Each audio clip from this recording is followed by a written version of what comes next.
سفر میں جا رہے ہیں اللہ کے نبی صلی اللہ علیہ وسلم، سفر میں ہیں، اب ٹھہرے، راستے میں کھانے کی ضرورت ہے، نماز پڑھتے ہیں، کہیں آرام کرنا ہوتا ہے، یوں ہی سفر کی ترتیب چلتی ہے۔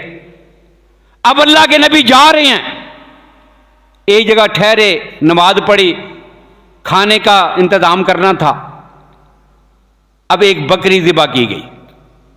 اب اللہ کے نبی صلی اللہ علیہ وسلم نے تمام صحابہ کو جمع کیا، یہ کام کرنا ہے، تو مشورے کے طور پر صحابہ کرام نے ایک ایک کام اپنے لیے تقسیم کر لیا کہ جی آج میری یہ ڈیوٹی ہے، اس کام میں میری یہ ڈیوٹی ہے۔ ایک صحابی کھڑی ہوئی، یا رسول اللہ اسے ذبح کرنا اور اس کی کھال اتارنا یہ میری ذمہ داری ہے۔ دوسرا ہے، یا رسول اللہ اس کا گوشت کاٹ کے صاف کر کے لانا یہ میری ذمہ داری ہے۔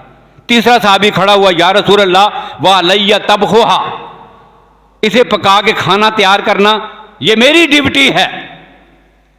اور جب سب کے سب اپنی ڈیوٹیاں بتا چکے،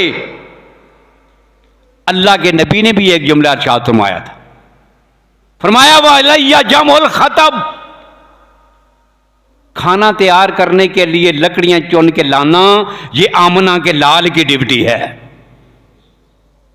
دیکھیں نا، ایسا ہے کائنات میں کوئی اتنی بڑی عظمت والا نبی، اتنا بلند مقام، اور سامنے غلام بھی وہ کہ جو پیغمبر کے اشارے پہ مر مٹنے کو تیار ہے۔ قادو یقتتلون علی وضوئہ، کہ جب پیغمبر وضو کریں تو آپ کے جسم عطر سے وضو کے پانی کا ایک قطرہ جو زمین پہ نہ گرنے دیتے ہوں، ہاتھوں میں لے کے اپنے چہروں پہ مل لیتے ہوں، اتنے وفادار و جان نثار۔ اب صحابی نے کھڑے ہو کر کہ یا رسول اللہ ہم جو یہاں پہ موجود ہیں ہم یہ کام کر دیں گے، آپ کیوں یہ تکلیف کریں گے؟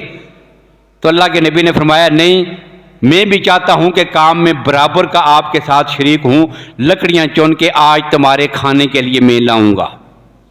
یہ ہے جی نبی اکرم صلی اللہ علیہ وسلم کی مساوات، انصاف، برابری۔